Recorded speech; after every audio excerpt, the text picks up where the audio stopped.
birth of a Buddha is something incredibly difficult, and there are various things that are difficult. It's very troublesome and hard for it to arise. Before the Buddha could come to be born, enlightened and attaining parinibbana was so hard. Or for us human beings, to be born as 100% human is hard as well. The 5 moral precepts, or sila, translates as solid, or translates as head. If humans have no head, then they would die. So sila, or sila, means solid, strength, foundation. It means to have hiri, wise shame, ottappa, fear of wrongdoing, towards karma, then trying to build good karma, having been born to build good karma, giving up the bad and building good karma, living life in a correct way. And to do this for one's whole life is difficult, because mostly those without wisdom will fall lower. Even though this body may not yet have broken apart, but the mind has fallen lower already. And this is going on the wrong path, out of delusion, and there is a lot of suffering and troubles. This is simply the blame from ignorance. And there are those who are born and are interested in the Dhamma teachings of the Samma Sambuddha, the perfectly self-awakened Buddha. In the Buddha's time, there were many who met the Buddha and were not interested in the Dhamma. Sometimes we may think that if we were born in time to see the Samma Sambuddha, we would listen to the Dhamma, we would be determined to practice. Or if we met a venerable arahant like Ajahn Chah, then we would have practiced fully. But all this has passed already. But in this present, we have been born again, and the Dhamma teachings are still here. Contained within the texts, it is within the Tripitaka. And the Krubajans, the great teachers, they teach the Dhamma, which are the Samma Sambuddha's teachings. Venerable Ajahn Chah said to his disciples, "Don't attach to me as your path of practice. Go attach to the Samma Sambuddha's path of practice." This is the foundation. So having been born, these are the 4 things that are hard to meet with.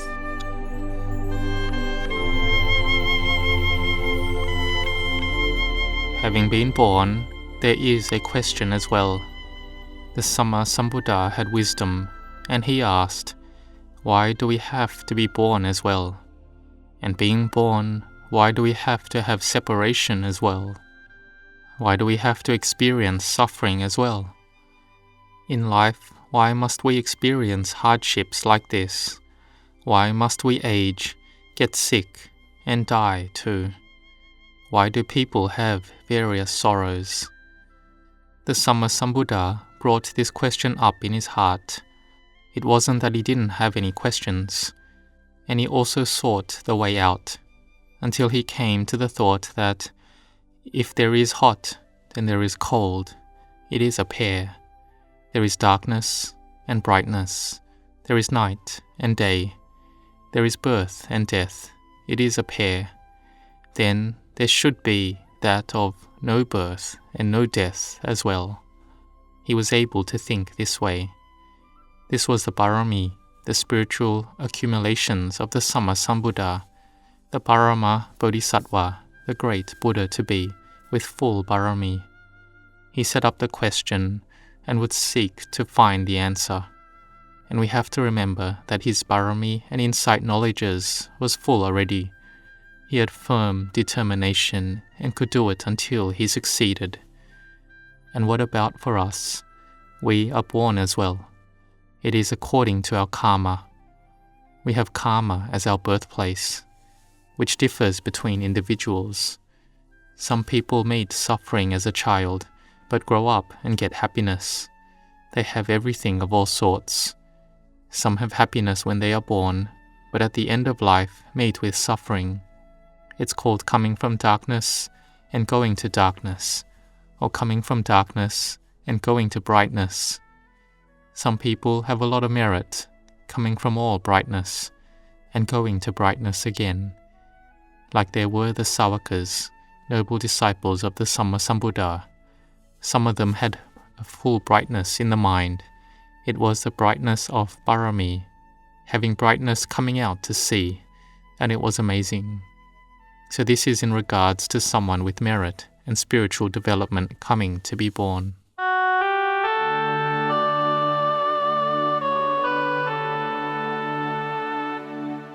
And when they are born, they have a thought unlike others. They have a lot of wisdom. They don't need to sit meditation a lot, but have a lot of wisdom. They sit meditation and see it go still. It shows that they must have passed samadhi, meditative concentration before. They sit meditation and it is still and empty. They taste the flavor of samadhi, having rapture and bliss. So in this way they see that they have a lot of happiness, of which the happiness of the world can't compare to. But someone who receives this type of happiness all the time, regularly, comes out of samadhi, and then they will see that though this samadhi is good, but wisdom hasn't arisen yet. And they aren't able to stop birth as well. They set up the question, so why am I born? What am I born for? And where am I going? They search for the answer as well. When they get an answer that they understand clearly, then they attain to arahantship. Why am I born? People are born according to causes and conditions. Because karma is one's birthplace, so then one is born. If a person is deluded, they build delusion onwards. But a person may be deluded, but they aspire in the present to have true knowing, to have wisdom, and then the delusion reduces, the suffering reduces. If someone understands this, then they only build merit and build goodness. They build good karma, because they see that however it is, they won't be in this world for long. They are one who stands here temporarily, not being here long. They are not the owner, and all things are simply being borrowed. And whether we have a lot or a little, it is equal, because it has to be separated from. So one with wisdom builds just merit and goodness in this world. They build and accumulate good karma. They build merit and parami, which can be for the ending of suffering, for nibbana, or building merit and parami to be in heaven, or to be in a heaven realm to continue to build parami. These realms that have happiness, and there are just the experiences of merit and goodness there. But if we are born just to use up our karma, and do not try to build good karma, we just let it go according to karma, then this is someone without wisdom. They have suffering arise, and they have no wisdom to look for the way out. One who has wisdom has to find the way out. But usually people with suffering can't find the way out. This is because it's the path of karma that has given results, that has been destined to be like that. And sometimes this will lead one to pray for a way out. Why pray? Because all Dhammas, all things have causes for it to arise.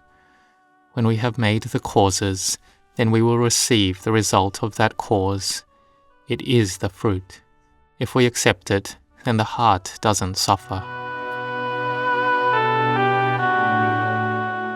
And we can see that people being born have merit and goodness following them. Be it our child or relative, each person has love for themselves. They love their family, their children. Though sometimes in the family, we teach our child the best we possibly can, but they can only receive that much, because they have their own way to go, their own karma. We can't pull them to be good, even though we have the best of hopes for them. And if we have many children, not all of them will succeed. If we look at the fruit of a tree, there will be good fruit with good taste, but some fruits will be rotten and spoiled. It is normal to be like that. Sometimes our child or relative gains success, but many may not succeed.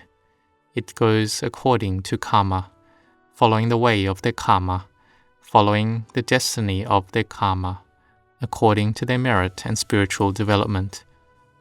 So why do we worry so much? Though there will be some worries, it shouldn't be to the point where we have suffering which doesn't end and we aren't able to put it down. So we contemplate that our life, ever since studying and working, the wealth we could earn, it was because we wanted to gain happiness and wealth in this world. And this is the same for everyone. The more of it we have, the better. But this wealth gives problems to the heart as well. We can notice that the more we have, the more the heart attaches to it. And for one with no wisdom, it will be harder for the heart to be charitable with it, to give it away. So this is dangerous. But those with wisdom, who have a lot, are pleased and delighted that they can make more barami. The Sammasambuddha, in the life when he was Vesantara, he had a lot, and he gave a lot as dana, where no one could do it to that level. Or the lay supporters of the Sammasambuddha, Anathapindika and Lady Visakha, they had a lot and continued to do a lot. Anathapindika even gave dana till the Deva, the divine being, was bothered by it. They wanted to forbid him to do it because his wealth would be gone. So being a Sotapanna stream enterer who had barami, he kicked the Deva out. The Deva couldn't stay in his house. He had sent away the Deva, who was then troubled by it, and in the end had nowhere to stay, and so had to ask for forgiveness. The Sammasambuddha had metta, goodwill, and had the Deva to ask for forgiveness from Anathapindika, and had to make him rich like before. And so gold arose in his field.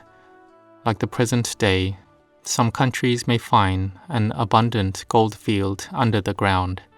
It arises depending on the spiritual accumulations of a person or the country. So we see the causes that we have are a lot or a little, which results in life being difficult, being born, and it's hard. But we have to think, it's because we didn't do it before. We never practiced and made merit, so we have hardships and troubles. If someone has done it a lot, then they have people supporting and looking after them. And even if they fall into troubles and hardships, there are people coming to help and look after them.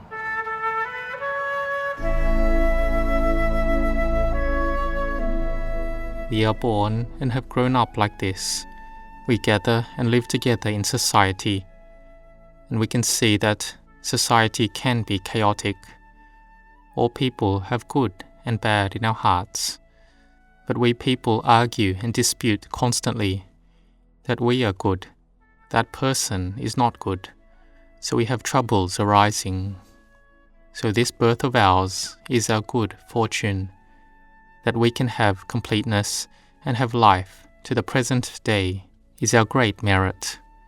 Some people have lived till 60 years, 70 years, or older than 70 years. Some people live to 100 years, but 100 whose body has good health, 100 years with good memory, 100 years that the body has little decline, 100 years of building merit and goodness. This is held as being that this birth of ours in this life has merit and goodness, and that we have been born with a body and mind that is fully human. So may you have effort and be determined to lead your life in the path of a good mind with the whole of your life. May all the ease, wellness, and good things be with you all.